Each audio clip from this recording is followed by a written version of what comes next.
nilipo natabiliwa na baba siku ya tarehe 5, aliniambia kwamba una changamoto, una vita kubwa sana kazini. Ndiyo. Lakini maadui zako wataibika mbele yako. Amen. Siku ya tarehe 16 nikatumiwa barua kwamba natakiwa kuendelea na kazi pasipo changamoto yoyote. Amen. Piga makofi kwa Bwana. Haleluya. Anasema kwamba baba alimtabilia, anaona kuna changamoto kazini, akamwombea na akamtabilia tena kwamba maadui zako wataaibishwa mbele yako, na leo anasema zile changamoto hakuna tena. Haleluya. Hey! Dada, unamshangaje Mungu wa mahali hapa? Kwangu mimi amekuwa ni waajabu sana. Maanake hata kwenye kufunga nilikuwa tayari nishaanza kuwa mvivu. Ndiyo. Kwa hiyo aliposema tufunge siku 14 niliwaza kwamba nitaziwezaje. Ndiyo. Lakini kwa neema ya Mungu, Amen, leo ni siku ya 14. Amen. Sijashindwa hata kidogo. Amen. Amen. Dada, ni mara yako ya ngapi kuwa mahali hapa? Nipo muda mrefu, japo kuna kipindi napotea, lakini nipo. Ndiyo. Ndiyo. Amina. Unamshauri nini mtu ambaye naye anakuja kwa kusuasua kile kitu ambacho Mungu amekutendea mahali hapa ndani ya mfungo huu wa siku 14? Cha kwanza, tuwe tuna moyo wa kuchangamka. Mimi nilikuwa na maumivu sana. Lakini nilikuwa najitahidi kusali, kumomba Mungu anipe nguvu ili baraka yangu iweze kutimia. Kwa hiyo na wasi na wengine, kwanza wawe wana imani na yale maneno yanayoambiwa. Kwenda hospitali. Ndio. Tulivyoenda hospitali ya Dampo, tukaambia tuende Makole. Tulivyoenda Makole tukaambia tuende General. Na tulipofika General akasema sasa mtalala hapa mpaka daktari aje wa Mkapa. Ile pale wakati natoka nyumbani, ile chumvi niliyochukua hapa ya upako, nilimlambisha kwanza mjukuu wangu wakati tunaondoka. Amen. Basi tulivyofika kule General, tulivyoambiwa tusubiri daktari wa Mkapa, basi baadaye tu daktari yule akamshughulikia. Ile 200 kwa kweli ilitoa kiurahisi. Amen. Sema fire. Amen. Kwa hiyo nilijua shetani alikuwa anataka kunizalilisha. Alivyoona kwa sababu nimekuja huku kwenye hili kanisa, akasema anizalilisha. Kwa kweli nashukuru Mungu. Mungu hapa nimemuona. Amen. Kwa hiyo nashukuru sana, ushuhuda wangu ni huo tu. Amen. Piga makofi kwa Yesu. Piga makofi kwa Bwana. Amen. Anasema kwamba Jumapili tulipewa na baba zawadi, si ndio? Tulipewa ile chumvi ya upako. Haleluya.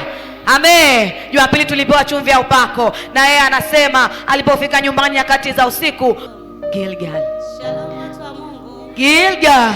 Mimi kwa jina naitwa Monica Shayo. Amen.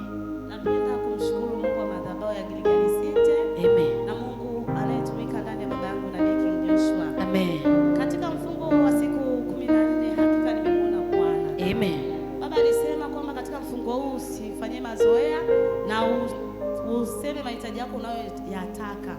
Namshukuru Mungu niandika mahitaji yangu ambayo Mungu katika mfungo wa siku 14 nitakuwa mwaminifu kuanzia siku ya kwanza mpaka ya mwisho. Lakini Mungu, kabla sijamaliza mfungo, nataka unitendee, nataka unibadilishe maisha yangu, nataka ubadilishe maisha ya nyumba yangu, nataka niwe mtu wa hadhi ya juu kidogo. Amen. Namshukuru Mungu, juzi nikaambia Mungu, mbona siku zinazidi kwenda? Mbona sioni chochote? Ndio. Siku ya juzi hapa nikamwona Mungu. Mungu alikuwa kazini akaniambia, naomba kweli? Nikamwambia kwa nini? Akaniambia huwezi amini, kuna neema imetokea. Amen. Nikamwambia neema ya nini?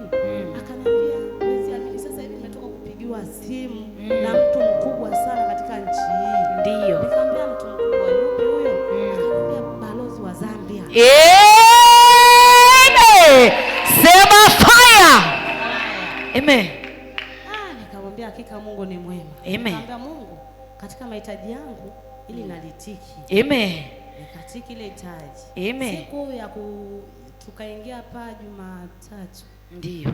Baba akati tunapiga ile maombi ya vita sana. Nikamwambia Mungu, kila anayezuia asipate kibali, anayezuia aachilie. Amen. Hichi kibali kilichoonekana kiendelee mpaka mwisho, na mwisho wa huyu balozi aliyompigia simu kuwe na mwafaka. Ndio. Namshukuru Mungu tena akampigia tena jana. Ndio. Akamwambia Mr. Shia bado nakukumbuka. Amina. Unataka nikufanyie nini? Ndio. Akamwambia mkuu, mimi nataka unibadilishie tu maisha, usinipe hela ila naomba uniweke nafasi ya juu. Amen. Katika miaka yangu niliyobakiza ya kazi, angalau na mimi nione nimefanya kitu. Ndiyo. Namshukuru Mungu leo hii kabla tujeje ibadani, kampigia tena simu, akamwambia naomba tuonane.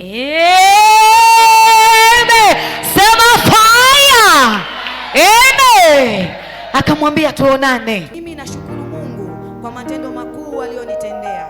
Mimi ninauza viatu, lakini kila nikienda kuchukua mzigo watu wanakopa. Lakini baada ya kutoka kwenye ibada ya Jumapili, wale waliokuwa na wadai wamenilipa. Namshukuru Mungu sana. Namshukuru Mungu wa madhabahu hiyo. Mungu akubariki sana. Baba yetu, uwe na maono zaidi na zaidi. Amen.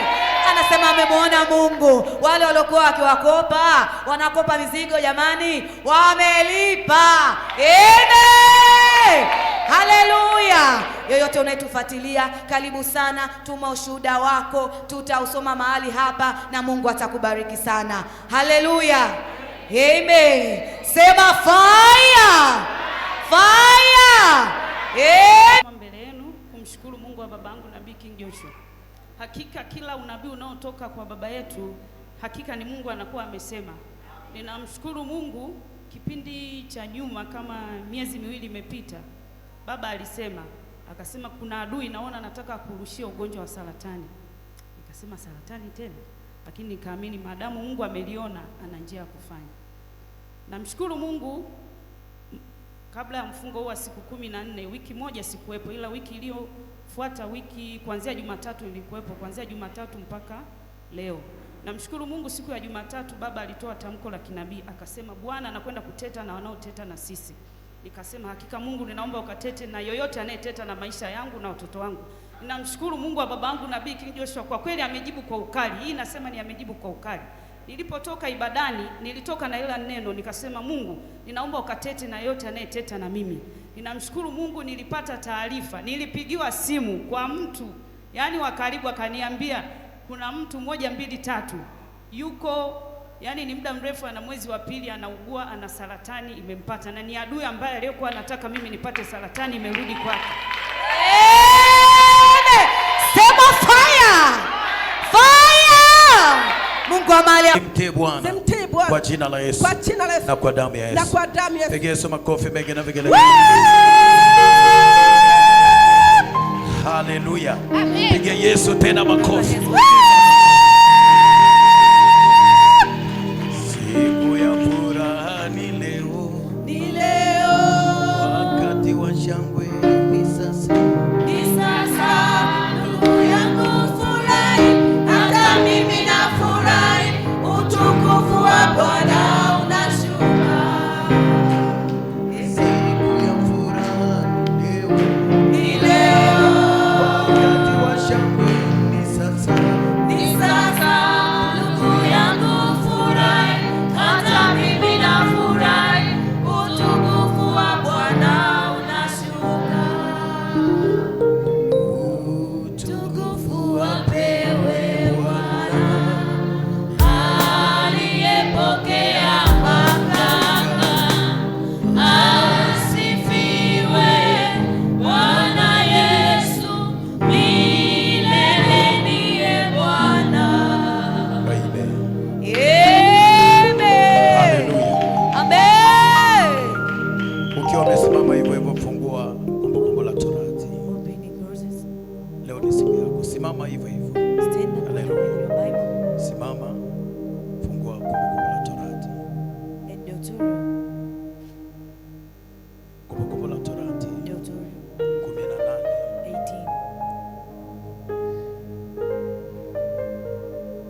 Anza mstari wa 15. Kumbukumbu la Torati 18. Mstari wa 15. Neno la Bwana linasema, Anasema Bwana Mungu wako atakuondokeshea nabii miongoni mwa ndugu zako. Atakuondokeshea nabii miongoni mwa ndugu zako. kama nilivyo mimi. Kama nilivyo mimi. Msikilizeni yeye. Msikilizeni huyo nabii. Uko tayari kumsikiliza nabii? To hear prophet. Majibu yako nabii anayo. Uko tayari? Are you ready to hear? Haleluya. Nabii analo neno la uzima. Uko tayari? As a living word, are you ready? Anasema Bwana Mungu wako atakuondokeshea nabii miongoni mwa ndugu zako kama nilivyo mimi. Msikilizeni yeye. Uko tayari kumsikiliza nabii? Are you ready to listen to prophet? Mstari wa 17 wa 16. Anasema kama vile ulivyotaka kwa Bwana. Kama vile ulivyotaka kwa Bwana Mungu wako. Bwana Mungu wako. Huko Orebu. Huko Erebu. Siku ya kusanyiko. Siku ya kusanyiko. Ukisema. Nisisikie tena sauti ya Bwana. Nisisikie tena sauti ya Bwana. Mungu wangu. Mungu wangu. Wala nisione tena moto huu mkubwa. Wala nisione tena moto huu mkubwa. Nisije nikafa. Nisije nikafa. Bwana akaniambia. Bwana akaniambia. Wametenda vema kusema walivyosema. Wametenda vema kusema walivyosema. Mimi nitaondokeshea nabii miongoni mwa ndugu zao. Mimi nitawaletea nabii miongoni mwa ndugu zao. Mfalme wako wewe. Mfalme wako wewe. Nami nitatia maneno yangu kinywani mwake. Na huyo nabii nitatia maneno yangu kinywani mwake. Naye atawaambia yote nitakayomwamuru. Nayo huyo nabii atawaambia yote nitakayomwamuru. Hata itakuwa mtu asiyesikiliza maneno yangu, mtu asiposikiliza maneno yangu, atakayosema yule kwa jina langu, atakayesema huyo nabii kwa jina langu, nitalitaka kwake, hilo neno nitalidai kwake. Lakini nabii atakayenena neno kwa kujikinai. Yes. Amen. Hapo inatosha. Amen. Unamwambia wako unamwona nabii? Do you see prophet? Mungu ameweka maneno. God brought words ndani ya huyo nabii. Within that prophet. Ukimsikiza huyo nabii, when you hear him, utapona. You will see. Mwambie utapona. You will heal. Hebu angalie tena usoni, mwambie utapona. You will be healed. Mguse tena, mwambie utapona. You will be healed. Leo nataka tukazungumze. Today we're going to talk. Na tutaongea kwa haraka sana. And you're going to speak rapidly. Kama unaandika, andika. And you should light.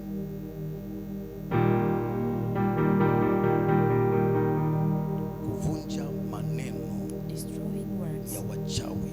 Of witches. Kwa matamko ya kinabii. Through prophetic words.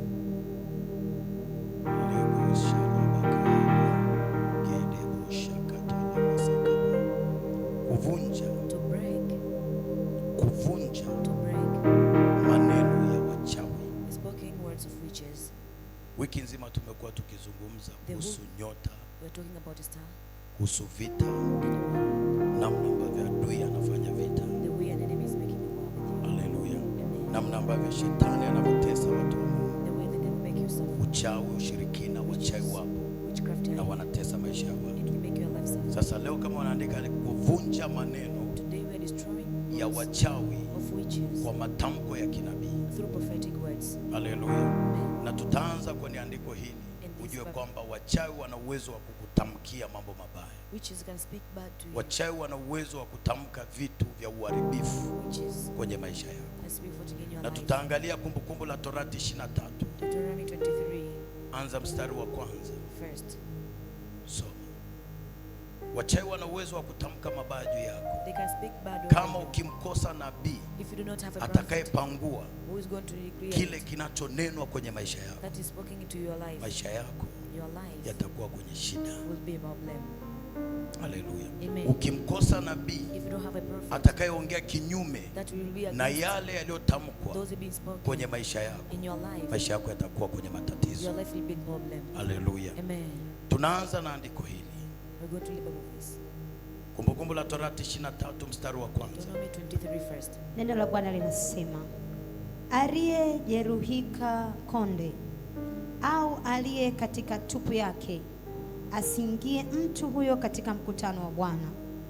Mwana wa haramu asiingie katika mkutano wa Bwana. Hata kizazi cha 10 asiingie aliye wake katika mkutano wa Bwana. Mwamoni wala Moabi wasiingie katika mkutano wa Bwana, wala hata kizazi cha 10 mtu wao asiingie katika mkutano wa Bwana milele. Mstari wa 4. Kwa sababu hapo mlipotoka Misri hawakuwa laki na chakula wala maji njiani, Na kwa kuwa walimwajiri juu yako Balaamu walimwajiri juu yako Balaamu. Amen. Balaamu mwana wa Beori, ndio, kutoka Pethori iliyo Mesopotamia, aje akuapize. Lakini Bwana Mungu wako hakukubali kumsikiliza huyo Balaamu. Bwana Mungu wako aliyageuza yale maapizo. Aligeuza maapisho, manake laana. Aligeuza ile laana kuwa ni baraka. Kwa vile alivyokupenda Bwana Mungu wako. Amen. Lakini Bwana Mungu wako, amen, hakutaka kumsikiliza Balaamu. Amen. Bali Bwana Mungu wako aligeuza ile laana. Wangapi wanajua habari ya Balaamu? Walitaka kuwalaani wana wa Israeli, kuwatamkia mambo mabaya, lakini Mungu akakataa.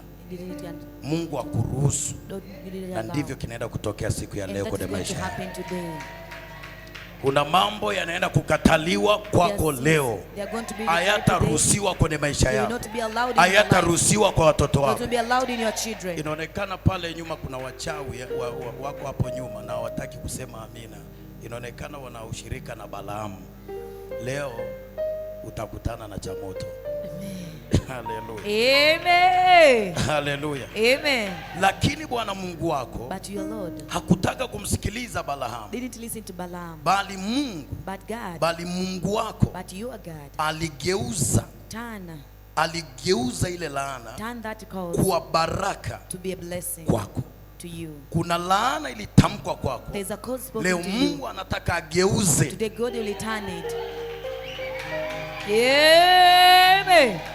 Ageuze. Turn. Ile laana walisema wachawi, walisema juu ya nyumba yako, over your house, yale matamko mabaya waliosema utakufa, utaharibikiwa, utachanganikiwa, watoto wako watakuwa ombaomba. Bwana amesema atageuza. Anasema nitaigeuza ile laana na kuwa baraka. Leo hii utaondoka na baraka hapa. Nasema nabii yuko hapa, utaondoka na baraka hapa.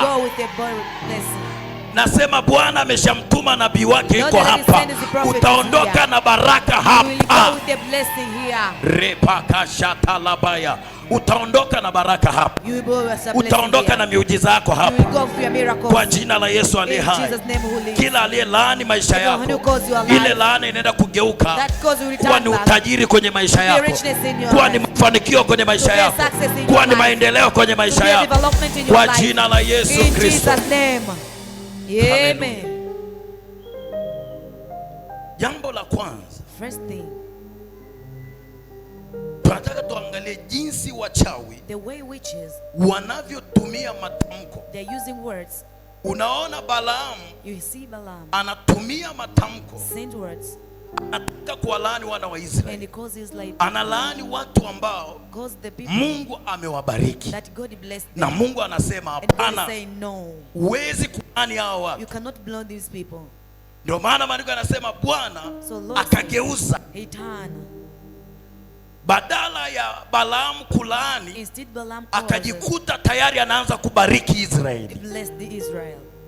Haleluya. Amen. Bwana akasema hapana, hao watu hawatalaaniwa. Leo tunataka kuangalia jinsi wachawi wanavyotumia matamko, spoken words, kulaani to cause maisha yako. People's life. Haleluya. Amen. Wachawi, witches, lazima ujue kwamba you must know that wachawi ndio wanatesa watu wa Mungu. Witches that make you suffer. Wachawi ndio wanatesa maisha yako. Wachawi ndio wanakuchelewesha. Wachawi ndio wanakuvuta nyuma. Wachawi ndio wanachelewesha kusudi la Mungu kwenye maisha yako. Kwa hiyo wachawi wanapokuja kwenye maisha yako, nilikwambia wiki inayokuja, wiki iliyopita juzi, nilikwambia wachawi wanapokuja kwenye maisha yako, hawaji na mapanga, hawaji na visu, hawaji na risasi, Haleluya. Wanapokuja kwenye maisha yako hawaji na bunduki, bali wanakuja na maneno. Wachawi wanakuja na maneno, wanakuja na maneno katika ulimwengu wa kiroho. Maneno ni kama daraja wanalotumia kuharibu maisha ya watu. Haleluya. Wanakuja na maneno. Sema maneno. Sema maneno. Sema maneno katika ulimwengu wa kiroho. Maneno ni vyombo, ni njia inayosafirisha nguvu. Maneno ni njia inayosafirisha nguvu. Maana yake nabii akikutamkia, maneno yanakuwa kama daraja, maneno yanakuwa kama njia firisha nguvu iende mahali fulani. Kwa hiyo wachawi wanatumia maneno kama njia. Haleluya. Njia wanaitumia wamfikie mtu fulani. Haleluya. Kwa hiyo wanatumia maneno usiku wa manane. Wanatumia maneno usiku wa manane. Wachawi hutumia anga la usiku, wakati umelala usiku. Haleluya. Wanatumia maneno wakati umelala usiku kutupa maneno juu ya familia yako, kutupa maneno mabaya juu ya biashara yako, kutupa maneno mabaya juu ya watoto wako. Kwa hiyo wanatumia anga la usiku. Wakati wao wamelala, wao wanapita kwenye anga, wanaanza kutamka.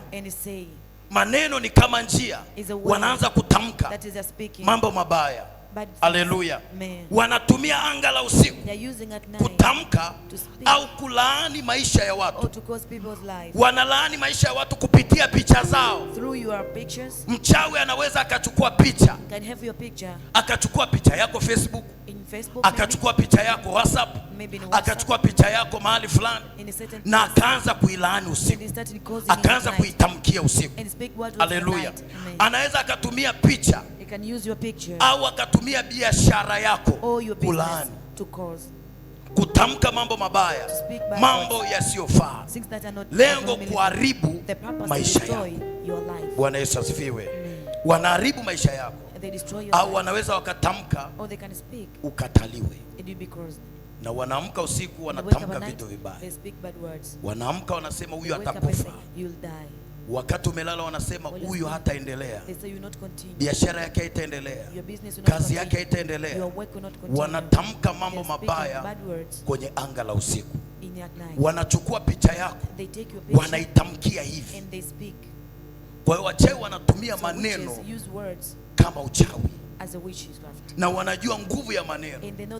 Wakishika picha yako hivi, wanasema fulani hautafanikiwa. Wakishika picha yako hivi, wanasema fulani hautaendelea, biashara yako haitaendelea, kazi yako haitaendelea. Wakishika picha yako hivi, wanaitamkia kwamba hautaolewa. Haleluya. Wanatamka kwamba hautakuwa na kibali. Haleluya. Uharibu maisha yako. Lengo lao ni kutafuta kuharibu sifa ya mtu kiroho. Wanaharibu sifa yako kiroho, ukataliwe na wateja, ukataliwe na watu, ukataliwe na mume wako, ukataliwe na watoto wako. Lengo lao wanaharibu sifa yako, na wanatumia maneno, wanalaani maisha yako kupitia maneno. Bwana Yesu asifiwe. Wanalaani maisha yako kupitia maneno. Kwa hiyo wachawi wanaweza wakatumia anga la usiku kuharibu maisha yako. Maisha ya watu wengi hapa yametamkiwa. Maisha ya watu wengi yameharibiwa kwa kutamkiwa. Kuna mchawi kwenye ukoo wenu alisema hautafanikiwa. Kuna mtu alisema hiyo biashara haitaendelea. Kuna mtu alisema watoto wako hawataolewa. Kuna mtu alisema kwamba mtaishi maisha ya shida mpaka mnakufa. Kuna mtu alisema mkianzisha mradi fulani lazima ufe. Haleluya. Lakini katika ulimwengu wa kiroho kuna matamko yanakufuatilia. Kuna maneno ya lahana yanafuatilia maisha yako. Haleluya. Bwana Yesu asifiwe. Wachawi wanasimama kwenye malango na kutamka. Unaweza ukawa nyumbani kwako, wakaja kwenye malango ya nyumba yako, wakasimama kwenye lango la nyumba yako wakatamka. wakasema kuanzia leo tumefunga mlango wa mafanikio. Mafanikio hayataingia katika nyumba hii. Haleluya. Wewe umelala usiku, lakini wachawi wako ndani ya nyumba yako, washirikina wako ndani ya nyumba yako, wamesimama kwenye milango yako, wanalaani watoto wako, wanalaani familia yako. Saa nyingine wanakuja wakiwa uchi, hawajavaa nguo hata moja, wanakuja wanarukia kwenye nyumba yako hivi, wanasema tunailaani, hatafanikiwa, huyu hataendelea, huyu hatajenga, huyu hatafanya nini. Hayo maneno yataharibiwa leo. Nasema hayo maneno yataharibiwa leo. Nasema hayo maneno yataharibiwa leo. Aliyelaani maisha yako, hiyo laana inavunjwa. Bwana anaanza kukubariki leo. Nasema Bwana anaanza kukubariki leo. Haleluya. Amen. Wanasimama kwenye malango, wanatamka mtu huyu hatafanikiwa, uzao wake hautafanikiwa, ndoa yake haitadumu. Haleluya. Mlikuwa mnapendana vizuri, lakini ghafla kuna chuki imeanza kuingia. Nyinyi mnaona ni jambo la kawaida, lakini rohoni kuna maadui, ni mashangazi, ni wajomba, ni ndugu zako. Waliposikia kwamba unachimbiwa, wakasema neno. Ulipoambia shangazi, nimepata mchumba anataka kunioa, akasema wakuolewa ni wewe. Tangia siku hiyo ndoa ikapotea. Haleluya. Wanalaani maisha yako kwamba ndoa yako haitadumu, mahusiano hayatadumu, kila utakachofanya hakitaonekana. Wanalaani maisha yako, wanalaani afya yako, wanalaani afya yako, kwamba afya yako haitakuwa nzuri. Leo hii Mungu atageuza katika jina la Yesu. Kwa hiyo shetani akilaani maisha yako kupitia maneno yanakuwa kama ukuta. Unatamani kwenda, lakini yale maneno yanakuambia huwezi kwenda, maana uliwahi kutamkiwa. Bibi yako aliwahi kukutamkia, shangazi yako aliwahi kukutamkia, mjomba wako aliwahi kukutamkia, babu yako aliwahi kukutamkia. Unatamani kwenda, lakini maneno yamekuzuia. Na wengine walitamkiwa wakiwa wadogo. Kuna mtu alikwambia, wewe mwanangu, maisha yako yatakuwa ni mateso kwenye ndoa. Na waliokutamkia wengine washakufaga. Leo hii unapitia kile walichokutamkia. Unatamani kwenda, lakini kuna ukuta wa maneno umesimama. Leo ukuta wa maneno na kuombea Mungu uvunjike katika jina la Yesu. Ukuta wa maneno katika familia, katika biashara yako, katika mahusiano yako, natangaza uvunjike katika jina la Yesu. Ukuta wa maneno uvunjike katika jina la Yesu. Iwe ni ndugu yako alitamka chochote, hii ivunjike. Maneno aliyotamka ivunjike. Kwa hiyo wanatumia maneno kama kizuizi cha wewe kutokufikia hatima yako. Njia nyingine wanayotumia, wanatumia madhabahu za giza. Wachawi wanapambana na wewe kupitia madhabahu ya giza. Huwezi kumloga mtu kama una madhabahu. Huwezi pigana na mtu kama una madhabahu. Wanatumia madhabahu za giza ili maneno yao yawe na nguvu. Maneno yako hayawezi kuwa na nguvu kama una madhabahu. Haleluya. Wachawi usambaratisha. Wachawi huambatanisha matamko yao na kafara. Huwa hawatamki, kabla hujatamka wanatoa kafara, wanatoa sadaka, wanaambatanisha maneno yao na kafara.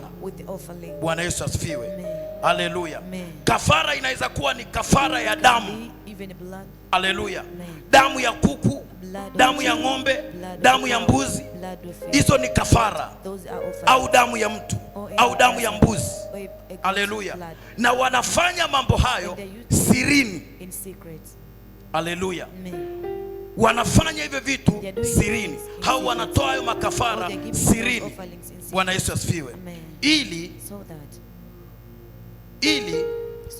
ili kupata sheria na mamlaka ya kuharibu maisha ya watu wengine. Kwa hiyo wanatoa sadaka kwenye madhabahu za giza, alafu wanaanza kulaani. Wanasema fulani tumemlaani, fulani atakufa, fulani hatafanya biashara yoyote katika mji huu, fulani hataendelea popote. Kwa hiyo wanalaani maisha yako. Bwana Yesu asifiwe. Leo hii Mungu atageuza katika jina la Yesu. Sehemu ya pili, namba 2, mamlaka ya kinabii ushusha na kubomoa matamko. Mamlaka ya kinabii inapokuja inashusha na kubomoa matamko. Yani nabii anapokuja, anapotamka jambo kwenye maisha yako, yale matamko yanavunjika. Ushirikina unavunjika, wachawi wanaachia. Haleluya, Bwana Yesu asifiwe. Mungu anaweka mamlaka kubwa ndani ya kinywa cha nabii. Haleluya. Anaweka mamlaka kubwa ndani ya kinywa cha nabii wake ili kufuta kile ambacho adui amekipanda ndani ya watu wa Mungu. Na leo Mungu ameweka mamlaka ndani yangu.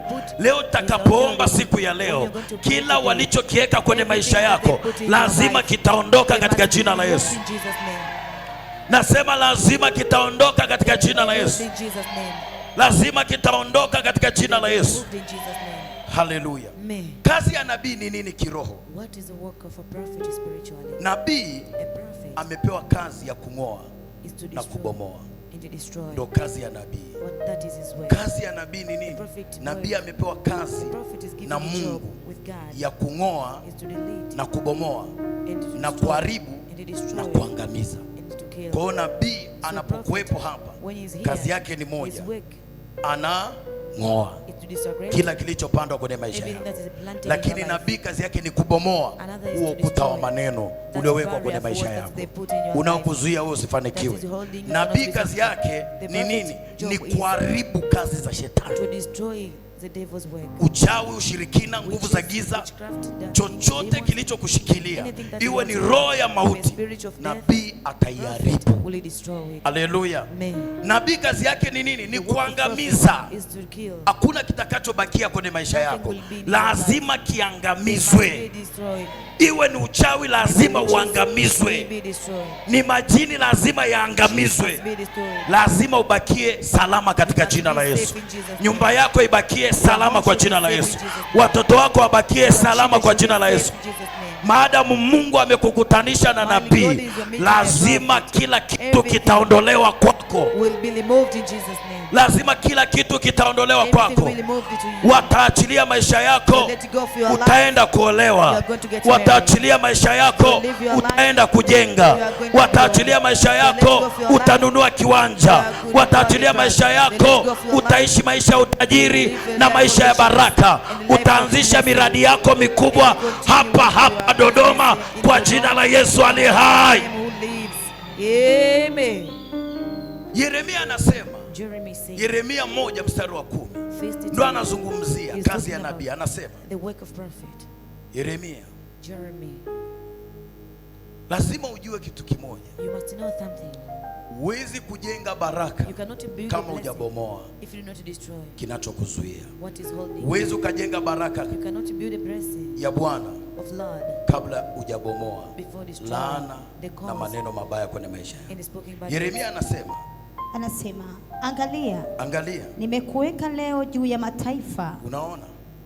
Angalia, nimekuweka leo juu ya mataifa na juu ya falme, ili kung'oa, ili ung'oe, na kubomoa, na ubomoe, na kuharibu, na kuangamiza, ili kujenga, ili ujenge, na kupanda. Unaona? Kubomoa, kuharibu, kuvunja, alafu anarudi huku nyuma anamwambia uanze kujenga. Kuna maisha ya watu yataanza kujengwa hapa. Biashara za watu zitaanza kujengwa hapa. Mafanikio ya watu yataanza kujengwa hapa kwa jina la Yesu aliye hai. Kwa jina la Yesu aliye hai. Hebu mguse yako, mwambie maisha yako yataanza kujengwa leo. Sema maisha yako yataanza kujengwa leo. Maisha yako yataanza kujengwa leo. Lazima ujue kupitia kinywa cha nabii neno la Mungu linakuwa kama moto. Kupitia kinywa cha nabii neno la Mungu linakuwa moto unaoteketeza nyaraka zote za siri ulizoandikiwa. Neno la nabii lina nguvu. Usizarau neno la nabii. Nabii anapotamka neno lake linatoka kama moto. Haleluya. Unapoamini neno la nabii, lile neno linafungua njia. Haleluya. Nabii akikwambia hautakufa na ukiamini, wewe haufi. Nabii akikwambia utafanikiwa na ukaamini, lazima utafanikiwa. Kwa maana neno la nabii ni kama moto. Haleluya. Neno la nabii ni kama moto. Kinywa cha nabii ni kama moto. Haleluya. Unaoteketeza nyaraka zote za siri zilizoandikwa na wachawi dhidi ya familia yako, afya yako, watoto wako, biashara yako. Nabii anapotamka siku ya leo, hizo nyaraka zote lazima zinaondolewa kwa jina la Yesu. Waliandika nini kuhusu maisha yako leo kitaondolewa? Waliandika kwamba utakufa, utaharibikiwa, utafilisika, leo yataondolewa katika jina la Yesu. Haleluya. Jambo lingine lazima ujue kwamba Mungu anadhibitisha neno la nabii wake. Mungu anadhibitisha neno la nabii wake. Biblia inasema udhibitisha neno la mtumishi wake na kuyatenda. Hebu soma Yeremia, Isaya 44 mstari wa 26. Na kuyatengua mashauri yao. Mungu anadhibitisha neno la nabii wake. Inamaanisha Mungu anamsikiliza nabii wake. Kile nabii anachoongea Mungu anakisikiliza. Na neno la nabii huwa Mungu analiweka, analitia muhuri. Haleluya. Anasema ya kwamba Isaya 45. Isaya 44. He is a very good person. We're going to yote. delete all of the shame in your family. Amen. Yupo Mungu mbinguni, asikiaye maombi yetu. Sasa hapa kianza kutabiri muda utakuwa mwingi sana. Wakati tunamtabiria huyu dada ametoa shuhuda. Amen. Nilikuwa naongea naye hapa. Nikamwambia naona mtu anakuunganisha. There's something connecting you. Naona Mungu anakuunganisha na mtu. God. It's connecting with someone. Mtu utakayefanya naye nini? Biashara. Na leo imetokea. Amen. Amen. Kila chochote nabii anachokuambia. Everything that the prophet is talking to you, it is going to happen. Amen. Asikia.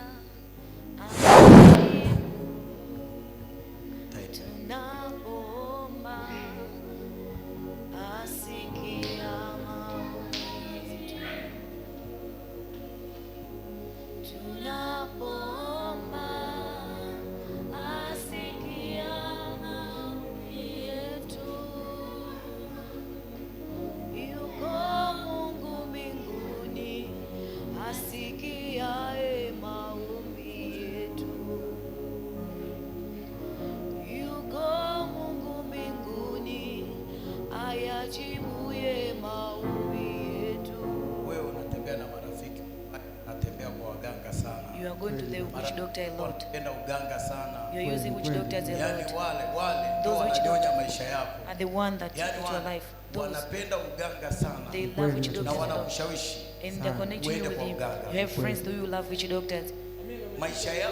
All of your life, when you go to the witch doctor, you are destroying your family, you are destroying your life. Because so many of your friends, they are working with something they call religion. Amen. So you, uko katikati yao. you are in between them. Wakati uko katikati yao, while you are in between them, Mungu akaniambia huyu hafanikiwa. He cannot be Lakini successful. zaidi More than ataleta laana that, kwenye nyumba he will yake. bring causes in his home. Na mpaka sasa hivi And until now, ninaona he sees hakuna kinachoendelea. there's nothing continuing. kinachokwenda. Nothing is continuing. Hakuna kinachokwenda. Nothing is continuing. Hawa marafiki sio Those friends, they are not good. Nimekaa hivi You nimeona see, wamekuzunguka. they are Na uko around you, katikati. and you are in between them. Mungu anakufungua. God is delivering you. Simamisha. Sikia anajibu tunapoomba, asikia maombi yetu tunapoomba, asikia anajibu tunapoomba, asikia maombi yetu. Sasa ndio sawa sawa sawa. Amina amina. Ndio ndio ndio ndio ndio ndio ndio. Amen. While you're talking to him, your life is getting deliverance. Everything is opening up. It's getting deliverance. Who was the one who was making you go to the witch doctor? What did he tell you? So to go to the witch doctor. To do what?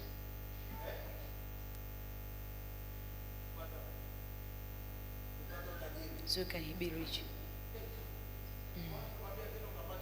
They told him to go to the witch doctor so he can be rich. Is he rich? No. He's the same. Let's go to the witch doctor to be rich. But they're not rich. Witches are no richness. Only the one who have richness. If you want to be rich, be Jesus Christ. Amen. Amen.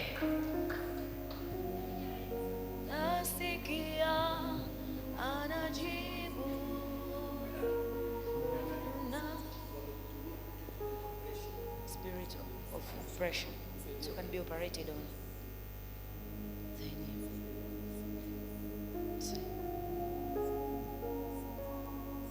Listen to her spirit. Her spirit, so it can be operated on.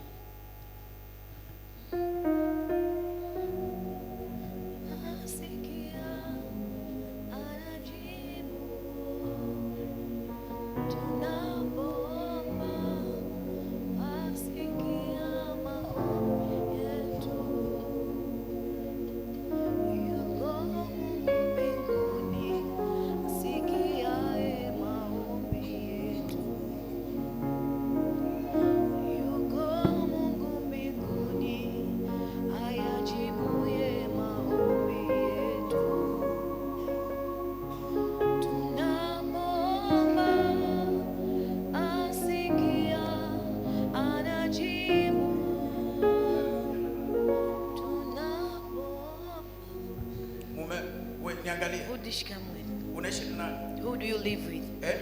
Who do you live with? Who do you live with? She living with her husband. She sees no peace in her marriage. There's no peace in her marriage.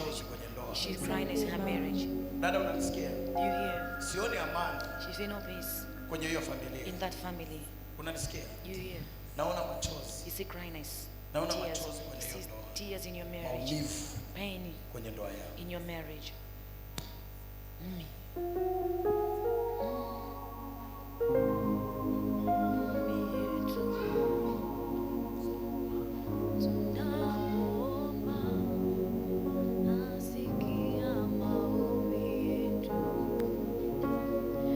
Connect yourself whenever you're following us. So when the prophet here is for something for this woman here, he can prophesy for you too. She says, is it true? Power! Amen. Connect yourself whenever following us. Connect yourself. Connect used to receive for this service, and you receive today. You receive your prophet. Amen. Look at this one. Jesus, if you burden things inside your heart, a secret thing, and that's the prophet is talking about. You can look at her.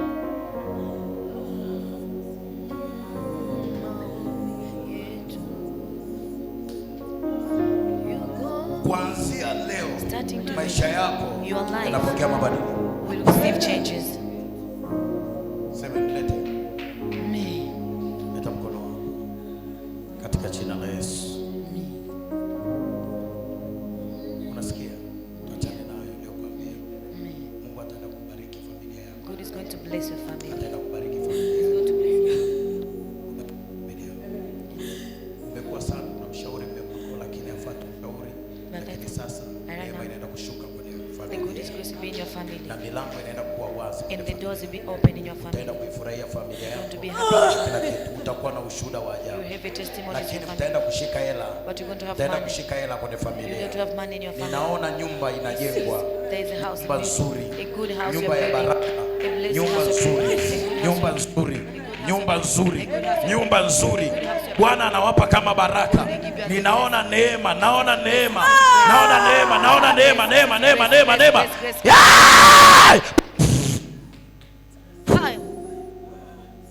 Anapokea. Anapokea. Anapokea. Amen. Anapokea. Amen.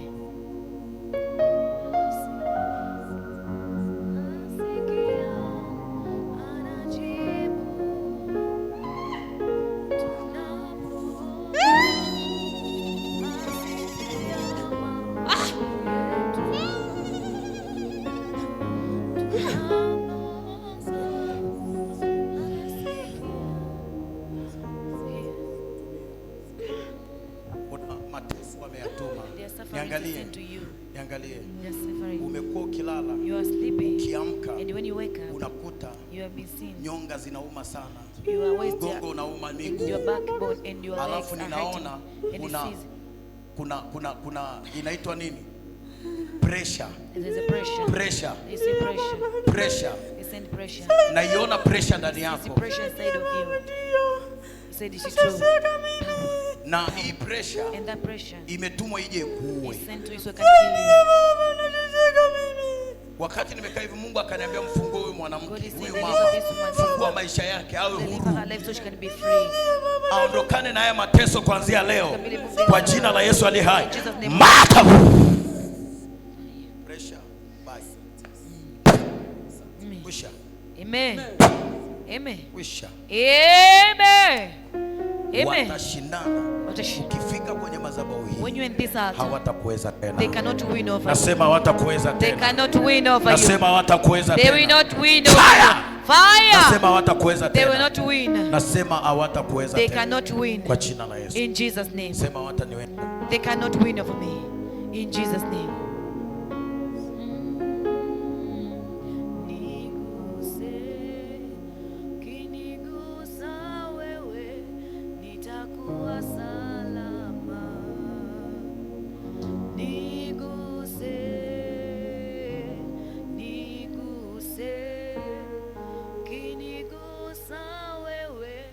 Nitakuwa salama, niguse, niguse.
wanamtumia kama ungo. Witches are using her as the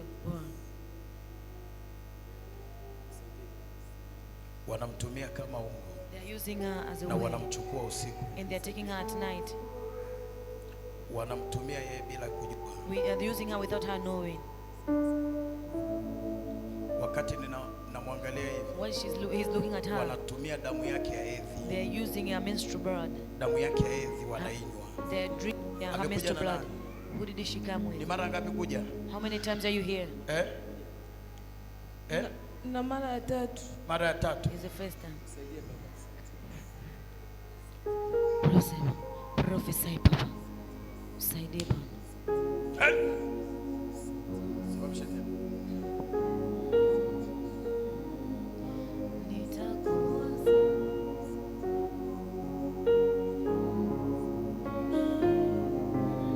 Mato. Mato. Mato. Udisha.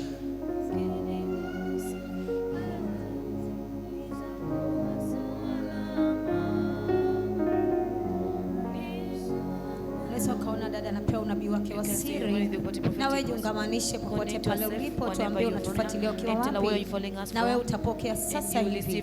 Jiungamanishe maombi haya popote pale ulipo, na Mungu akubariki. And God will bless you.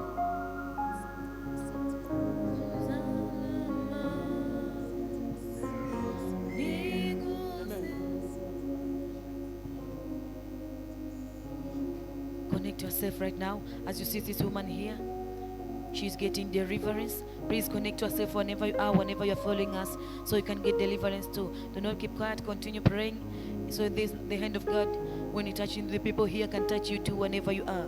Please continue praying, continue following us, and tell us where you are, where you're coming from, and connect yourself on these prayers, please, so you can get to your deliverance.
anaishi kwa shemeji yake.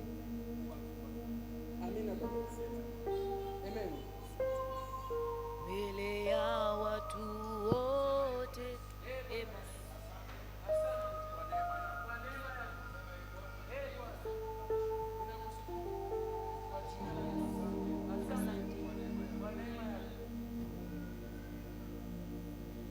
Milele na milele. Amina.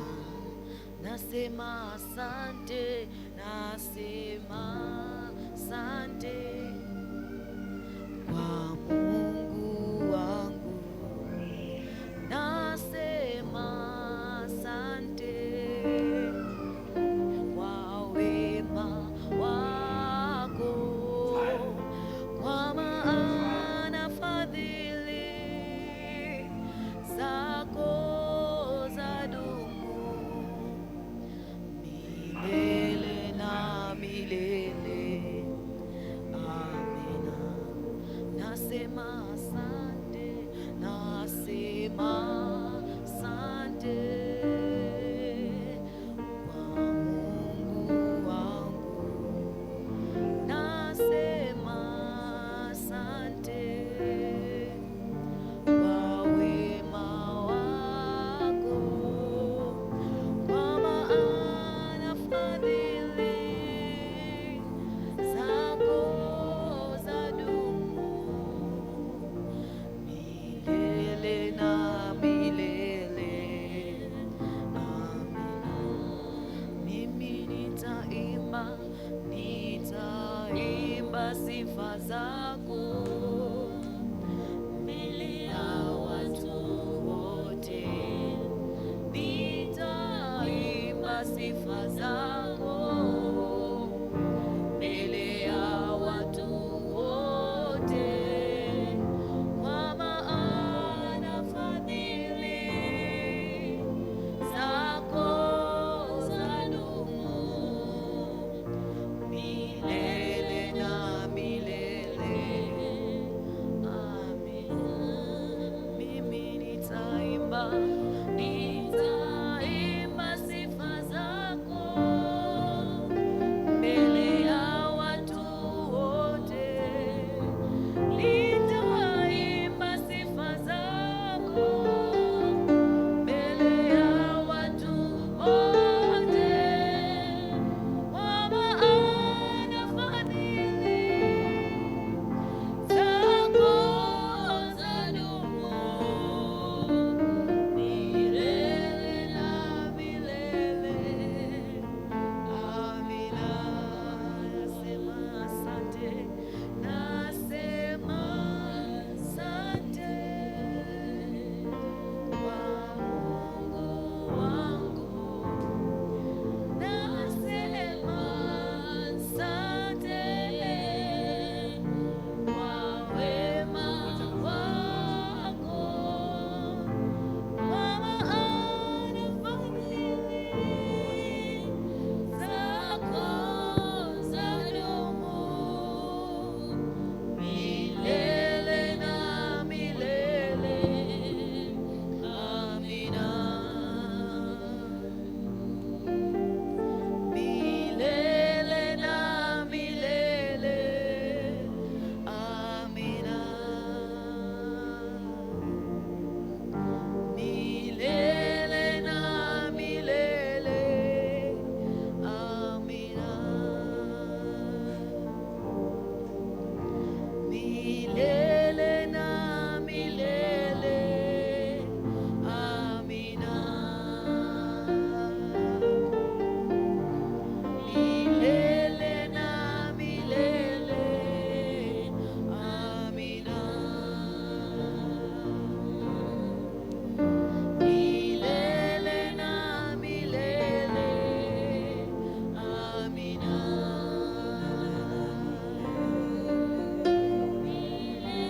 Which is a foreign hand? Msaidie baba. Which is a foreign hand? Msaidie baba. Msaidie baba.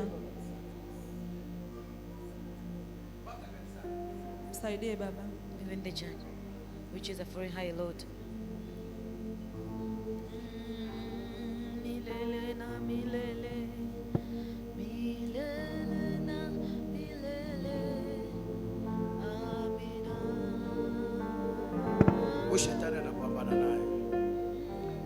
la shetani, ninaona majeshi ya kuzimu yanamfuatilia nyuma, na yale majeshi ya kuzimu lengo lao ni nini? Wanataka kumfanya awe kichaa. Msaidie baba. Yaani kuna wakati anajisahau, akili zinapotea. Ni kweli baba. Kuna wakati akikaa sehemu kama anaama kabisa. Kweli baba, huwa anapoteza kumbukumbu. Na analala sana. Ni kweli baba, huwa anaamshwa sana na dada yake. Anaamshwa sana. Ndio baba. Analala sana. Ndio baba, ni kweli. Wanataka kummaliza. Msaidie baba. Na sio kummaliza. Not just finish her. Kuna siku utaamka, utakuta unaokota makopo. Msaidie baba, kavua nguo zote, anakimbia. Msaidie baba. Ni haya majeshi ya kuzimu ninayaona nyuma yake yanamkimbiza. Msaidie baba. Wanamkimbiza. Msaidie baba. Kwa hiyo kuna saa hata ukimwambia kitu anaweza akasahau. Ni kweli baba. Anarudi anakuambia hivi uliniambia nini? Ni kweli. Hivi uliniambia nini? Ni kweli baba. Anakuwa na saa, so yeye. Msaidie baba. Kashikiliwa. Msaidie baba. Kwa hiyo roho ya ukichaa. Msaidie baba. Wakati naangalia kichwa chake, kuna kitu kimeshaachiliwa kwenye ufahamu wake, ni kama kidonge, na kile kidonge ni kama kidonge cheupe. Naona wamekiweka katika ulimwengu wa roho kwenye ubongo wake, na kile kidonge naona kinazunguka, ni kama kinatafuta akili yake, kiharibu akili yake. Lakini Bwana ananiambia msaidie, kwa sababu maadui zake wamejipanga mabaya juu yake. Msaidie baba. Najua ni dada mzuri, ana nyota nzuri. Haya sio maisha yake. Wala hajapenda kuwa hivyo. Lakini kuna wanaopambana na maisha yake. Nasema kila anayepambana naye kwa siri, everyone who fight in secret apigwe katika jina la Yesu. Should be beaten in Jesus name. Apigwe katika jina la Yesu. Should be beaten in Jesus name. Kuna hali moja imekuwa ikikutokea. Is it happening to you? Na hiyo sijui nikikusemea hapa itakuwa na choo. Saidie baba.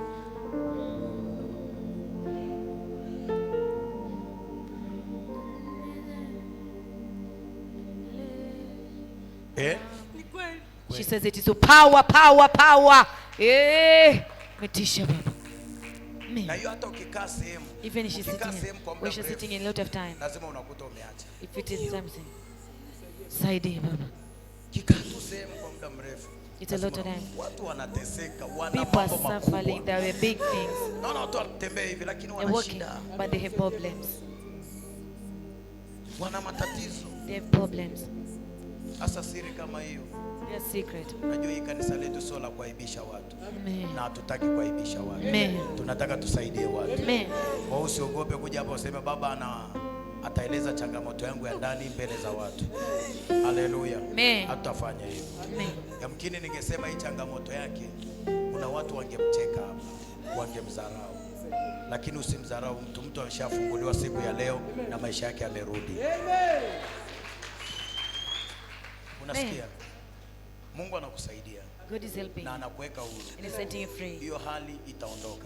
That thing will go away. Hiyo roho ya kuchanganyikiwa itaondoka. Spirit of defeating will go na away. maisha yako yatakuwa huru. And your life will be free. Na Mungu ananiambia, and God is saying, baadaye later utakuja kufanikiwa. You'll be successful. Utakuja kufanikiwa. You'll be very successful. Utakuja kuishi maisha ya furaha. You will live a life of happiness. Utakuja kuishi maisha ambayo hakuna mtu amewahi kuishi nyumbani kwenu. No one will live in your home. Haijalishi leo watu wanakuonaje, lakini Mungu amekuandalia kitu kizuri mbele. Amekuandalia mambo mazuri. Na huwa shetani ameshaona kile ambacho Mungu amekuandalia. Ndio maana anapambana na wewe. Lakini Mungu amekuleta hapa kwenye hii madhabahu ya maombi. Mungu alijua kabisa kupitia hii madhabahu au wachawi wataondoka. Amen. Amen. Amen.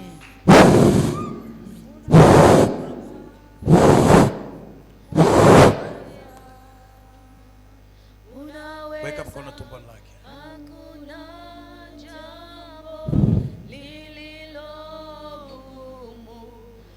Najua ukikaa na nabii anaona kila kitu. The prophet can see anything. Usije ukazani umekuja kwa nabii akuoni. Prophet can see anything.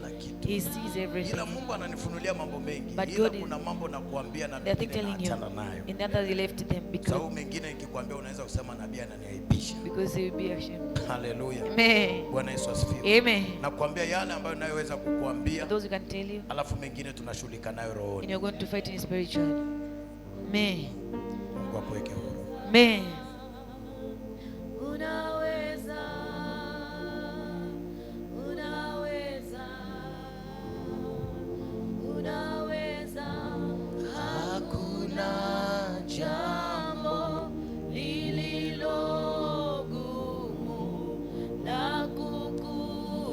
Bali mnaomba akaja akienda kwa mganga na wewe umeharibikiwa. Naomba akija kwenda kwa mganga wewe umekwisha. Tusaidie baba. Achane na marafiki. Sawa baba. Yaani akienda hata wewe mwenyewe umekwisha. Umekwisha. Msogeze. Mato. Shelema antorobobo sentelema anta gana mazotele maanzi kabaya telebozi leta lama zoko bra antelemo jia jete. Angalia na kufunguliwa. Angalia, pigia Yesu makofi. Angalia. Sante Yesu.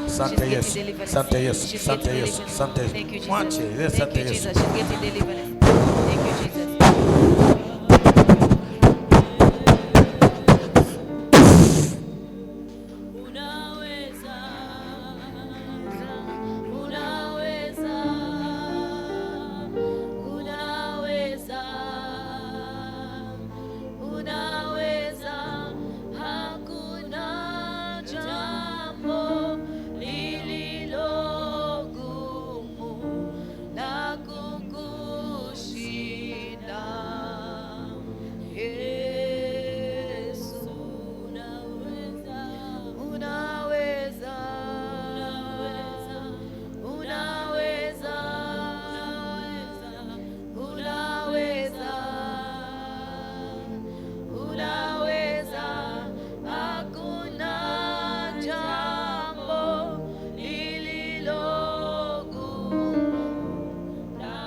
wimbo sema roho na mimi uniguse ili niwe salama. So can be safe. Usinyamaze. Do not keep quiet.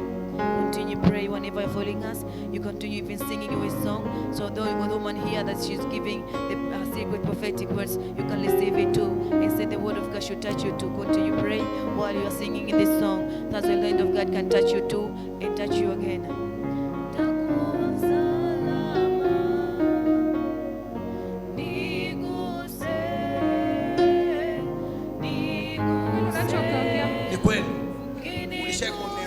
Hapana. Yeye kuniambia. Sijakumwambia baba. Mara ngapi kuja? Mara ya 3 leo. Mara ya 3. Ndio. Na hujai kuongea na mimi ndio You mara. never talk to prophet the first time. Mungu anakuweka huru. God will set you free. Mungu anakuweka huru. God is setting you free. Na maisha yako yanakuwa huru. And your life will be free. Na yote niliyosema ni kweli. In everything. Kwenye maisha yako. Power. Achane na hayo. Amen. Sasa hivi. Right now. Sasa hivi. Right now. Kuna malaika namuona. There's an angel sees nyumbani kwenu. In your home. Na huyu malaika sijui anafanya nini. I don't know what he's doing right now. Naona anaunganisha kamba kama nyaya za umeme. A chain as a right familia. And he's connecting your whole Nikamuuliza family. malaika, kwani unafanya hapa? Akaniambia kwa sababu mwanamke amekuja hapa. Because this woman came Nataka here. nilete amani kwenye familia I zao. want to bring peace in her family. Kwa sababu gani? Because amwaminiani ndugu. You don't trust each nyinyi other. kwa nyinyi.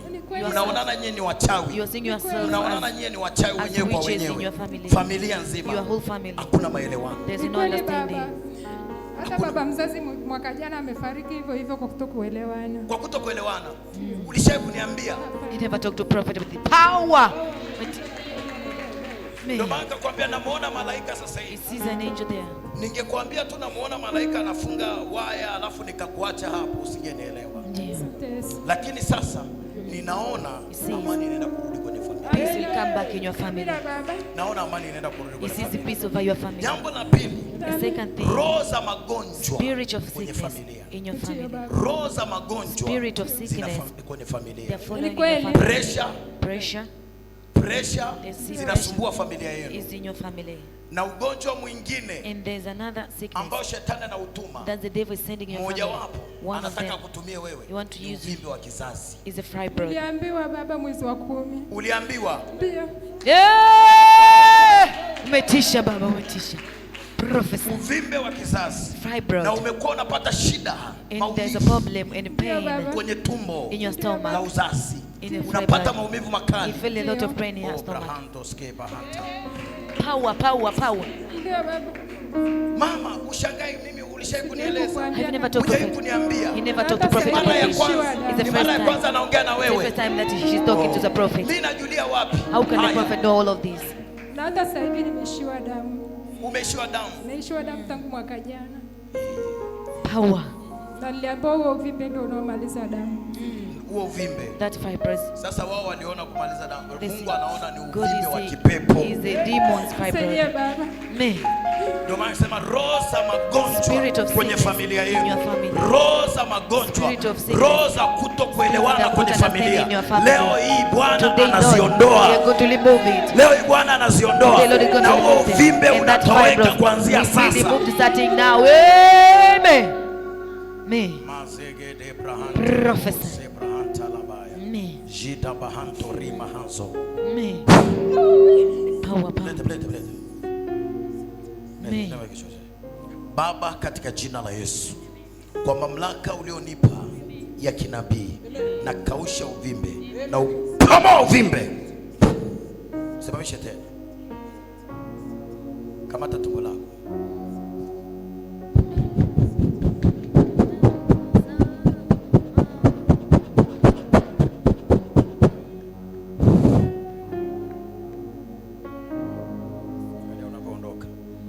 Angalia unapoondoka. Pigia Yesu makofi mengi. Angalia unapoondoka. Unajua na uona rohoni. Angalia. Pigia Yesu makofi. Pigia Yesu makofi. Mama anapona kwa jina la Yesu. Getting deliverance. Hakuna cha kupungukiwa damu tena. There's no blood loss anymore. There's no fibroid anymore. There's no in your family distractions. You will not die while you're missing the sun. They want someone to die this year before it's over. That date is stopping it in Jesus' name. You hear? That date is removing them. They want someone to die in your family. There's someone to die. Where is your mother? Yuko Moshi. She's in Moshi. They wanted her mother to die. Naona ugonjwa. You see sickness. Ugonjwa. Sickness. Migonjwa ya miguu. Naona kuna ugonjwa wameutupa ndani yake. Sio mzuri. Na wanataka wamuue. And they want to kill her. Mwezi wa 8. Tarehe kuangukia mwezi wa 9. Nisaidie baba. Mwezi wa 8. Tarehe 30. Wanataka wamuue. Manake utapokea simu ya habari mbaya. Mama yako ameanguka ghafla pressure. Ana pressure yake inapanda na kushuka sana. She has a pressure. Sijawahi kusikia hilo. Muulize. Una pressure iko ndani yake. There's a pressure in her. Na hii pressure itasababisha anguke pa. Will make her fall na down. atakapoanguka anapotea. She's going to die. Anapotea. She's going to na die. utapigiwa simu mama yako amekufa. Lakini kwa sababu umekuja hapa, because you are here, Bwana anakusaidia sasa hivi. Help you right now. Hii roho ya mauti haitakuwepo tena. Will not be here katika familia yenu. In your family. Kuanzia sasa. Nimeipiga. Amen. Uwe huru. Amen. Whenever following us, please continue praying yourself, continue connecting. Kuna kitu kwenye tumbo lako. There's something in your stomach. Kuna kitu kwenye hichi tumbo. There's something in your stomach. In your stomach. Kuna kitu kinaama kinaemea huku kinahamia huku kama kinazunguka. Na hata ukiwa umelala unasikia wakati mwingine kinazunguka. Kama vile kinagonga. Kinagonga. Mazita balahantos. Prophesy. Unajua nikiliangalia tumbo lako huko ndani kuna kitu naona. Unasikia? Naona mijusi wawili wanapigana kwenye tumbo lako. Mijusi wawili wanapigana kwenye tumbo lako. Na mijusi wawili wakishaanza kupigana naona wanaruka, wanapita huko wanarukia huko, wanapita huko wanarukia. Kwa hiyo kuna saa ukikaa hivi tumbo linafanya your stomach is dancing. Alafu kuna saa linajaa gesi. And then it has a lot of gases. Linajaa gesi. There's a gas. She says it is to power. Na likijaa gesi hata kila kitu kidogo tu hivi kweli kabisa. Kuna saa kila kidogo tu. Saa nyingine unakosa hamu ya kula. Unakosa hamu ya kula kabisa. Saidie Baba. Power. Umetisha. Hallelujah. Amen. Unajua kikana nabii anaona kila kitu. Unakosa hamu ya kula kabisa. Kwa sababu kila kitu kidogo hivi tumbo sana tu. Yaani hamu ya kula inapotea. Kweli kabisa. Saidie Baba. Kuanzia leo nipatie maji ya upako. Saidie Baba. Hii hali imeondoka. Na utakuja kushuhudia. Amen. Saidie Baba. Amen. Hey! Achia, mwachie.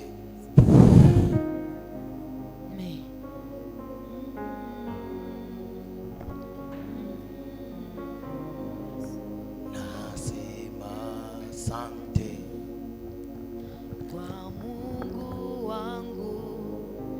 Nasema asante kwa wema wako. Kwa maana fadhili zako zadumu milele na milele. Amina. Nasema asante, nasema asante kwa Mungu wangu. Nasema tumbo lako litakuwa safi. Na hiyo hali unaisikia utaisikia tena. Tumbo lako litakaa vizuri, utakula vizuri na utasikia sawa. Asante. Kitu kingine ni kuambia cha siri. Power. Asante kwa wema wako. Ni kweli. Kweli kabisa. She says it is to power. Umetisha. Hicho ni cha ndani ambacho kinakutokea sehemu zako za haja kubwa. Sana. Professor, umetisha Baba. Na hicho kimekusumbua muda gani? How many times have you suffered? Miaka mingi. A lot of years. Kuanzia leo. Hujai kuniambia lakini mimi nimekuangalia video. She never talked to prophet, but a prophet can see anything. Amen. Amen. Sasa hivi. Right now. Kwa sababu Bwana amenionyesha. Because the Lord will make you see that. Kuanzia leo wiki inaanza kesho. This week that's starting tomorrow. Amen. Power. Ni tayari. Amen.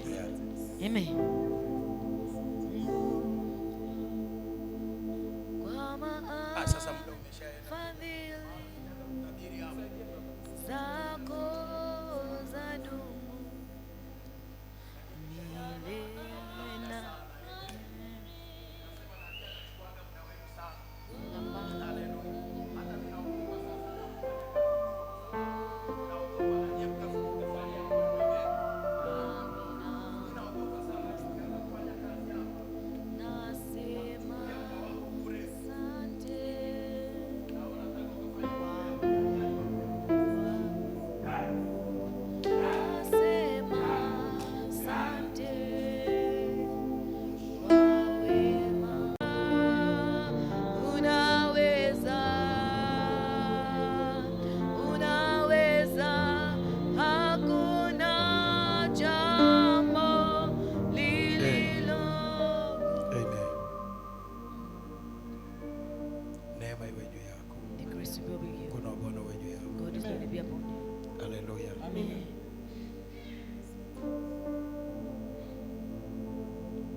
anavyofinyanga chombo kilichoharibika, anakifinyanga tena, anakifinyanga tena, jinsi apendavyo yeye.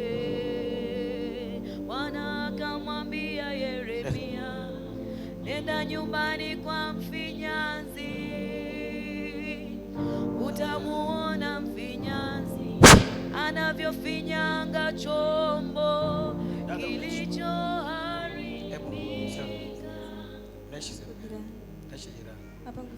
Mungu anakukumbuka. God will remember you. Na anataka kubadilisha maisha yako. And want to change your life. Nasikia. You hear? Mungu anataka kubadilisha maisha yako. God want to change your life. Na ameniambia nikwambie. And tell you to kaa tayari. Maisha yako your life are changing. Yanaanza kubadilishwa. It's that to be changed now.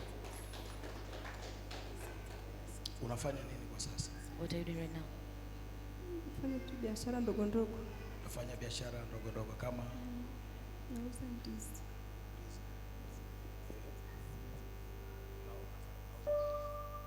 Utamuona mfinyanzi anavyofinyanga chombo kilichoharibika, anavifinyanga tena, anavifinyanga tena, jinsi apendavyo yeye. Ndivyo ulivyo Bwana, wewe ni mfinyanzi vilivyoharibika, unavifinyanga tena. Udada ni mwaminifu sana. She's very faithful to God. Huyu simamishi. Mwaminifu sana. She's very faithful to God. Anapaswa kuwa mtendakazi katika ufalme.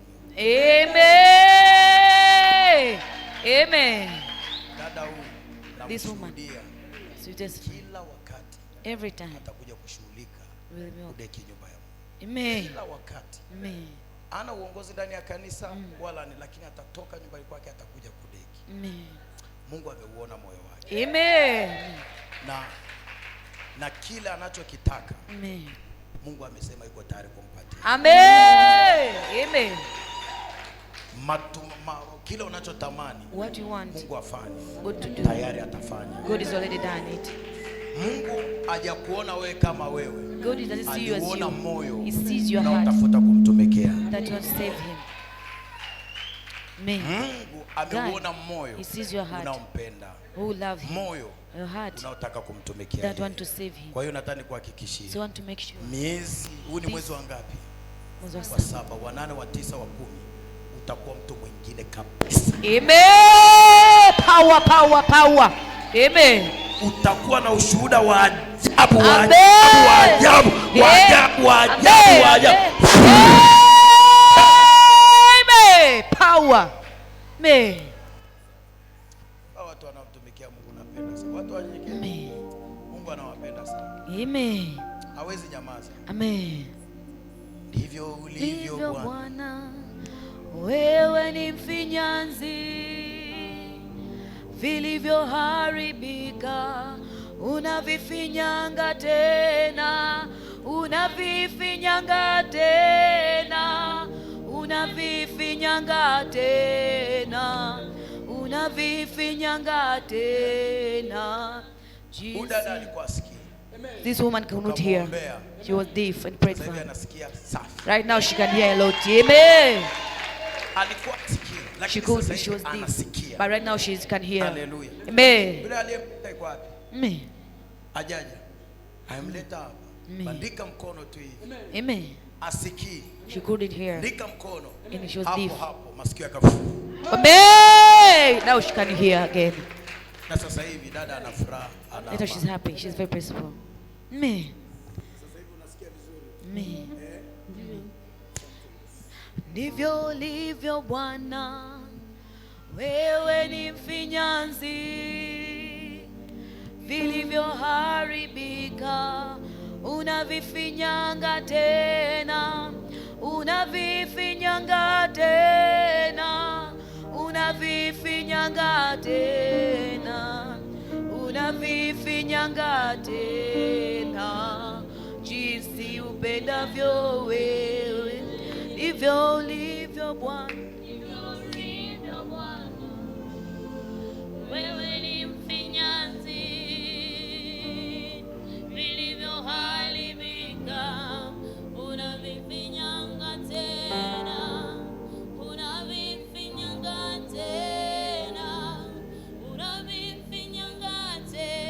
Kwa nini? Tu nimesikia. Nimeona kwa hiyo tumerudi baba kuja kukutaarifa amekufa. Wakati hapa sasa ndio niko hapa naomba, wakati naombea mtu nimesikia sauti hiyo saa hii. Baba, tumekuja kuletea taarifa amekufa.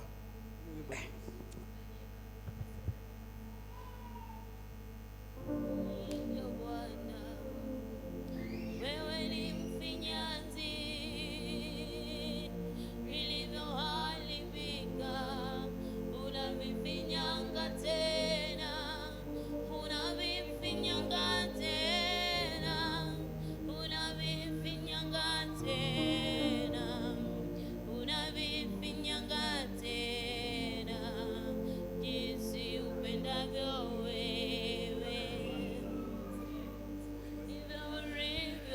Huyu dada ana nyota moja inaitwa nyota ya kibali. Yaani nyota ya kupendwa na watu. Lakini ile nyota imetiwa giza. Ana nyota ya kukubalika, yaani akienda sehemu anakubalika na watu chapu sana. Nyota ya kukubalika na watu. Lakini ile nyota yake imetiwa giza. Anakubalika lakini hapati chochote. Kweli baba. Hapati chochote. Yaani hakuna mahali anapokwenda kupitia kibali chake. Lakini ana kibali, ana neema ya kukubalika. Na ana neema ya kukubalika na watu. Yaani anakubalika na watu. Watu wanaweza wakamsikiliza, akaongea na akasikilizwa. Lakini sasa kibali chake, nyota yake imetiwa giza. Utakaa na watu lakini watu ataishia kukuahidi tu, fulani nitakufanyia hiki, nitakufanyia hiki, fulani nitakufanyia hiki, alafu ahadi zinabakia pale pale. Unaishi kwenye ahadi lakini hakuna anayetimiza ahadi. Mungu ananiambia nifungue kibali chako. Nifungue kibali chako. Unaishi na nani? Naishi na dadangu. Dadangu? Ndio. Dada. Unafanya nini? Nipo nyumbani, sina kazi. Unaona? Ana chochote.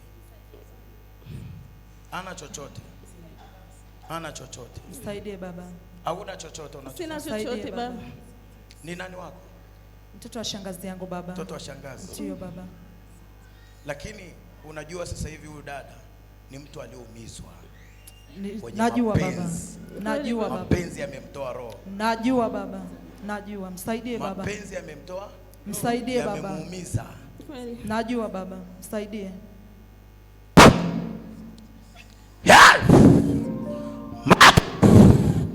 Leta. Mato. Nafungua kibali chake kuanzia leo. Akapate kazi. Akakubalike. Apate mtaji.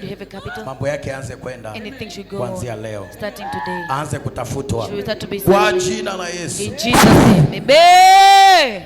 Amen. Nimefungua kibali chake kwa jina la Yesu. Amen. Amen. Niangalie. Mara ngapi kuja? Mara ngapi kuja?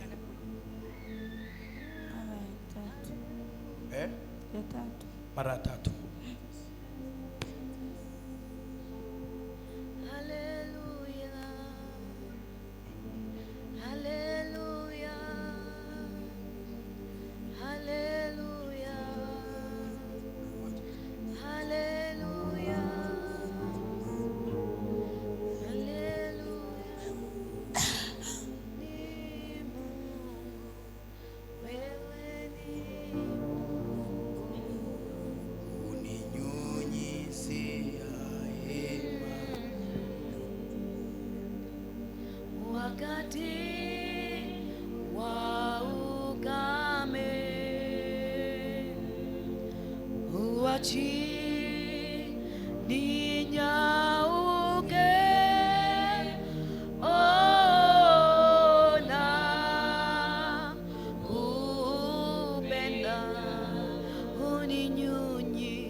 mnyunyizi wangu, oh,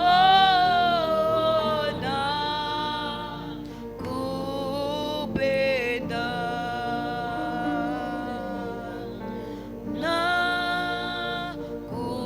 nakupenda,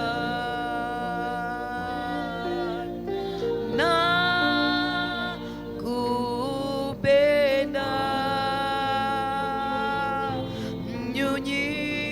mnyunyizi wangu, oh, nakupenda,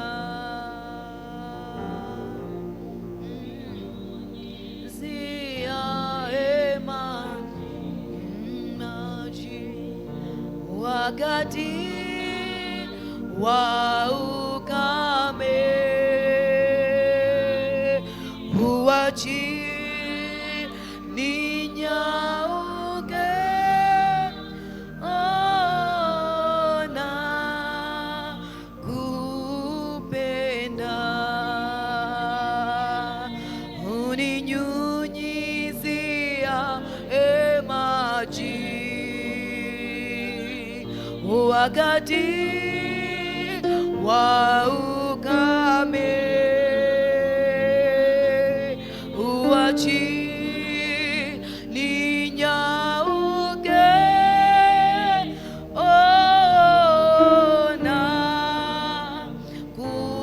nakupenda,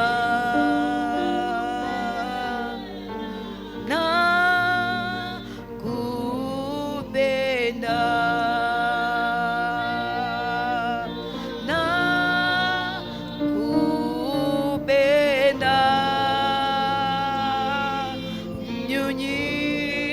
mnyunyizi wangu, oh, nakupenda,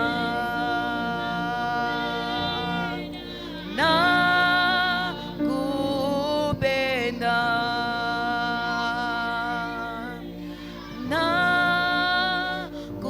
nakupenda,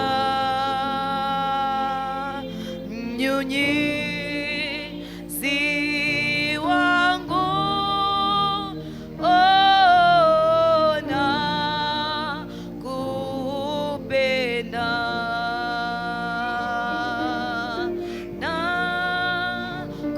nakupenda,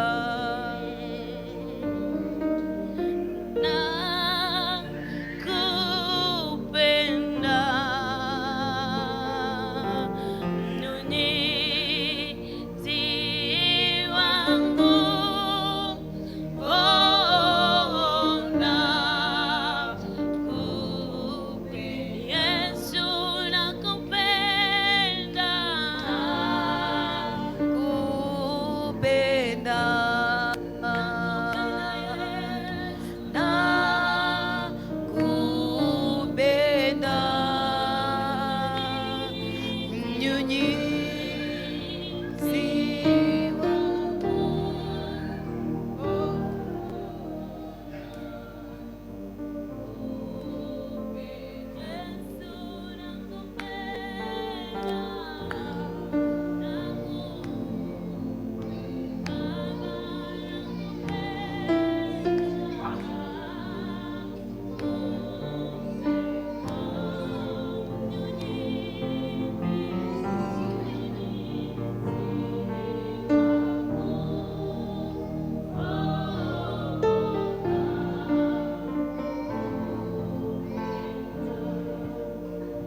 Bwana, linda familia yangu, linda baraka zangu, linda miujiza yangu, linda familia yangu, watoto wangu, ndoa yangu, linda ile baraka ulionibariki katika jina la Yesu.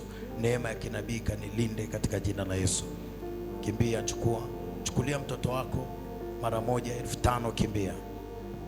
Chukulia watoto 5,000, mwambie Mungu walinde watoto wangu. Tamka neno, mwambie Bwana walinde watoto wangu, linda familia yangu. Upako wa kinabii ukasimame juu ya watoto wangu.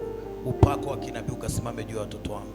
Neema ya kinabii ikasimame juu ya watoto wangu kwa jina la Yesu. Miujiza ikaonekane kwao, baraka zikaonekane kwao, shuhuda zikatokee kwao katika jina la Yesu Kristo. Lebo shata. Kimbia mara moja, kimbia mara moja. Chukua bahasha, hii bahasha ya Injili, shilingi 10,000. Kimbia watu 15, kimbia watu 15, bahasha ya kuinua Injili iweze kwenda mbali zaidi. Watu 15, kimbia. Unasikia ndani yako, simama nayo hapa mbele, simama nayo hapa mbele. Watu 15, unasikia sauti ya Mungu inaniambia natakiwa nihusike kwa ajili ya Injili, kazi ya Mungu iweze kwenda mbele. Simama, shilingi 10,000, kimbia, kimbia, kazi ya Bwana iweze kwenda. Kimbia, kimbia, kimbia, kimbia. Lebo shata. Bwana Yesu, asante kwa ajili ya watu hao wenye kiu ya kukutumikia. Lega bagatapa ribo bobo shata legene manza dera mojete manto rabas. Kimbia mara moja, kimbia mara moja, kimbia, kimbia, kimbia. 10,000. Wewe unasema sina 10,000 na 5,000, kimbia, kimbia, kimbia, na Mungu wa mbinguni atakubariki sana, atakuinua sana. Umekuwa sababu katika ufalme wake, umekuwa sababu katika kazi yake. Mungu atakuwa sababu kwa ajili ya kazi yako. Mungu atakuwa sababu kwa ajili ya kile unachokifanya, na utaanza kuona baraka za Bwana zikikufuata, wema na baraka za Bwana zikikufuata. Kimbia 5,000, usiogope. Utakuja nayo Jumapili inayokuja. Njoo na Mungu wa mbinguni. Inaweza ikawa unatoa hiyo bahasha, unachukua hiyo bahasha, lakini Mungu anaenda kufungua milango ya biashara, na utapata zaidi na zaidi, na utaongezeka zaidi na zaidi. Kimbia mara moja 5,000, njoo. Mwamini Mungu, mwambie Bwana, kwa kuwa unatufungua, wewe unatuponya, na sisi hatutanyamaza, tutafanya kitu kwa ajili ya ufalme wako pia. Ribo bubu shata la mahanze. Kimbia mara moja.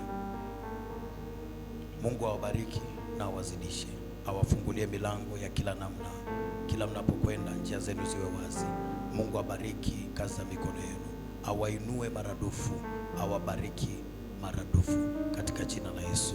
Amen. Barikiwa.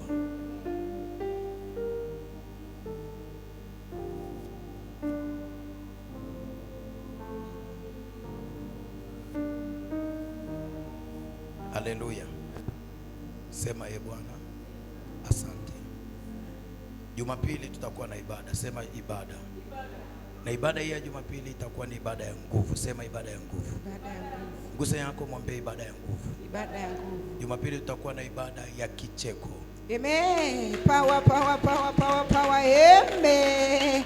Fire. Tumetoka kwenye mfungo wa siku 14. Amen. Jumapili tutashiriki matunda ya upako hapa. Amen. Power. Haleluya. Amen. Kila mmoja atakula tunda litakaloleta kicheko kwenye biashara, kwenye kazi, kwenye ndoa yako, kwenye familia yako, kwa watoto wako. Kwa Jumapili tutashiriki tunda la kicheko. Lazima ukacheke. Amen. Adui anayezuia usicheke lazima ondolewe. Lazima ukacheke. Haleluya. Huwezi kuona watu wengine wanacheka na wewe ucheki. Lazima ukacheke. Mguse yako, mwambie Jumapili tutakuwa na ibada ya kicheko katika jina la Yesu. Jumapili chukua bahasha yako ya kumwambia Bwana asante kwa ajili ya kicheko, shilingi 10,000, kimbia. Na kama utazidisha ni wewe, lakini kimbia, chukua, mwambie Bwana nataka nyumba yangu icheke, watoto wangu wacheke. Nyumba yangu haitakuwa ya aibu tena. Haitakuwa ni nyumba ya kudharauliwa tena. Kwa jina la Yesu nataka nyumba yangu icheke. Icheke, icheke. Kimbia. Kimbia. Acha nikupatie kabisa na mkono wangu. Mungu akakupe kicheko, kicheko kianze kukufuata. Mwanangu pokea kicheko. Mwanangu pokea kicheko. Pokea kicheko mwanangu, pokea kicheko. Kimbia mara moja, pokea kicheko. Pokea kicheko. Kianze kufuatana nayo kuanzia kesho. Kuanzia wiki inaanza kesho. Ukiwa kazini ukacheke. Kwa ndoa yako cheke. Kwenye mahusiano ukacheke. Kila mahali ukacheke. Chukua mara moja, chukua mara moja, chukua mara moja. Wewe unachukua 5,000 kwa watoto wako, kimbia. Kimbia. Mwambie baba, familia yangu ikacheke, watoto wangu wakacheke. Kimbia. Mwambie mtoto wako, usikubali mtoto wako apitie maumivu uliyoyapitia. Kataa.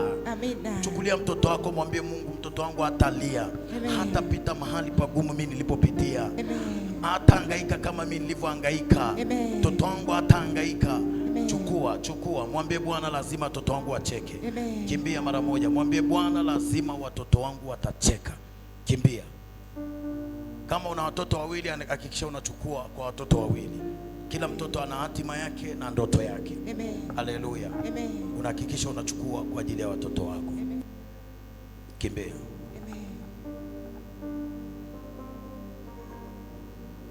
Sema lazima nikacheke. Lazima nikacheke. Sema lazima nikacheke. Lazima nikacheke. Guse tena, mwambie lazima nikacheke. Lazima nikacheke. Kama una watoto wako wawili, unaweza ukachukua kila mtoto, mchukulie. Mungu wa mbinguni atafanya. Amina. Kwa sababu kila mtoto ana nini? Ana hatima yake. Ana nyota yake, ana sehemu yake hapa duniani. Wangapi? Kila watoto wana nini? Wana hatima. 10. Una ngapi? Na 5. 15. Yes, makofi. Kimbia mara moja, chukulia watoto wako, muamini Mungu kwa ajili ya watoto wako. Mahali ulipopitia watoto wako watapitia. Watoto wako watapitia. Nasema watoto wako watapitia. Nyosha mkono, sema Bwana, asante. Asante kwa neema yako. Sema asante kwa mkono wako. Katika jina la Yesu na kwa damu ya Yesu. Sema ninapokea baraka za Mungu na neema ya Mungu katika jina la Yesu. Sema ninapokea baraka ya Mungu katika maisha yangu. Amen. Simama juu. Moyo wangu wafurahia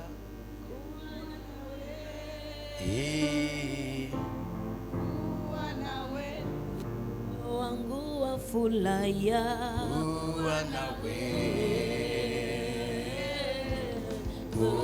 nawe. Cheza kidogo. Moyo wangu wafurahia kuwa nawe.